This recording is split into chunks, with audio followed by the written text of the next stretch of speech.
Phosphor Dot friends, Earl at thelogbook.com. We're on the Atari 2600 again, and believe it or not, we have not played this before. And yet, this was the 2600's first killer app, back before it really was known as the 2600, back when CX 2600 was just the part number, and it was simply the Atari VCS. This is Space Invaders from 1980, Atari's translation of the hit 1978 arcade game, which was very much an industry trendsetter. This really kind of set off a symbiotic gold rush, if you will, in the industry. Because prior to this, no one was really in the business of licensing arcade games made by someone else for their hardware. There were instances on the Bally Professional Arcade of doing translations of games that Bally's Midway arcade division had done as coin-op games, such as Wizard of War and Galaxian and so on. But this was the first time that Atari, or anyone else really, bought the rights to someone else's game, another party's game, and said, we're going to make this exclusive to our hardware.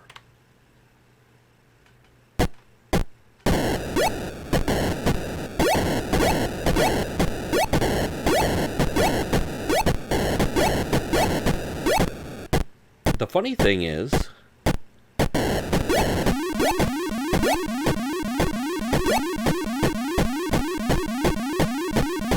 it's really kind of its own game. It's a very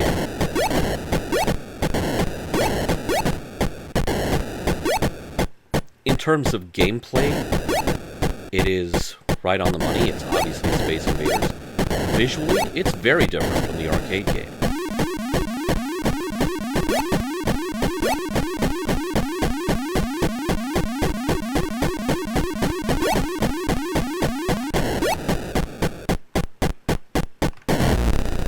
Oh.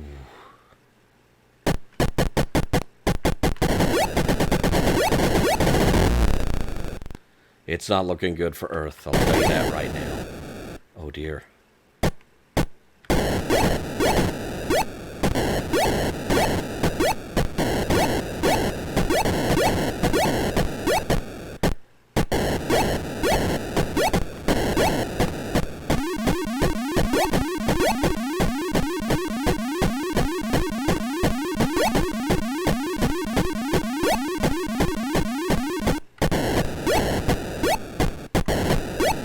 Not really big on breaking cover to go after the mothership in the 2600 version. It's just too dangerous.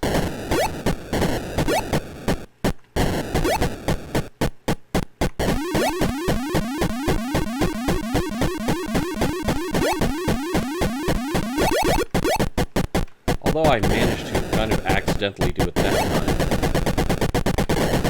Oh no. And the Earth has been conquered. Sorry. Well, short shift, everyone. Bye. No, we'll try it again.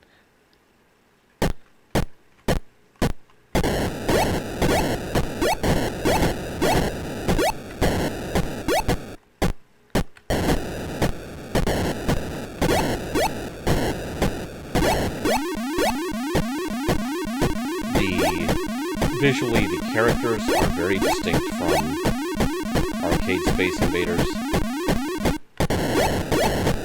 but in their own way, they're just as iconic.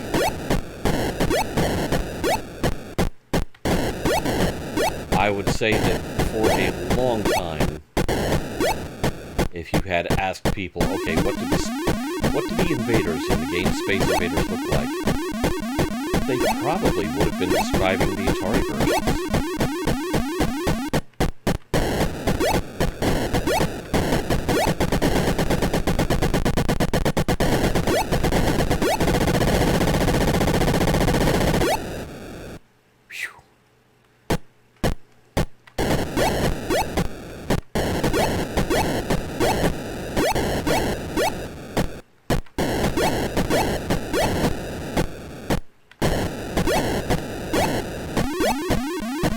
of course, famously, this version of the game has variations too numerous to mention.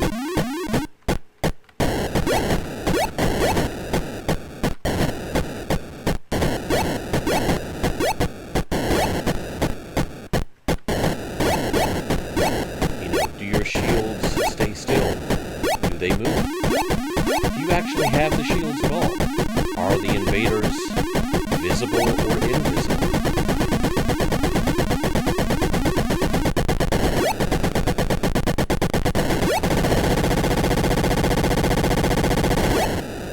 I'm trying to remember exactly how many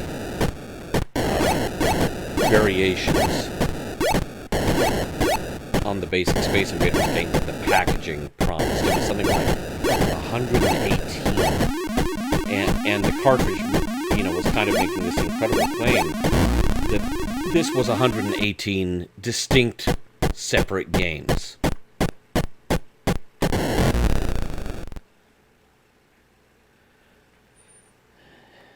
Which was a stretch. It was 118 variations of the same game. But, yeah, you had moving shields, you had zigzagging incoming fire, or you can have combinations of both. I mean, really, it's just the select button would activate switches that would trigger these variations. There's the invisible invaders, which I hate that. What's the point?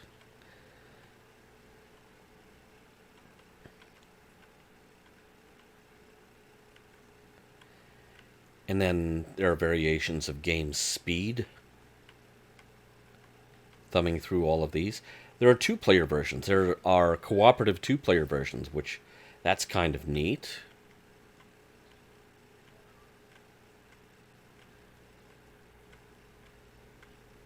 And of course, all of the variations we've already thumbed through as single-player variations exist in the two-player version, in the co-op version.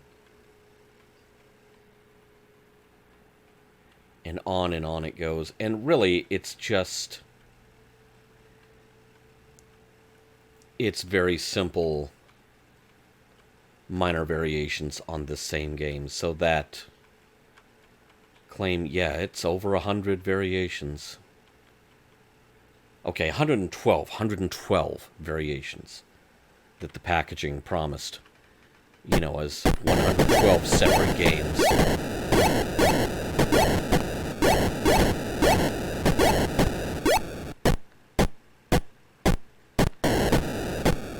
Still, Space Invaders was such a hit that this was a very wily move on Atari's part to lock down that license.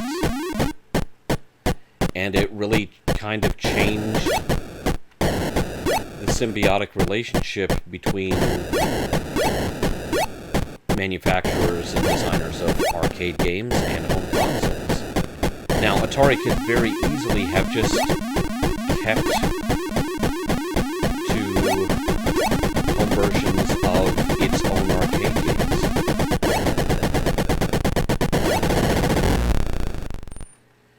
Asteroids and Missile Command and Night Driver and Pong and so on. But this changed the calculus of all of it. And all of a sudden, the arcade game manufacturers were not only had a roll of the dice on making a killing in the arcade if they had a hit, but on licensing out the home versions as well. And so Space Invaders really did change everything.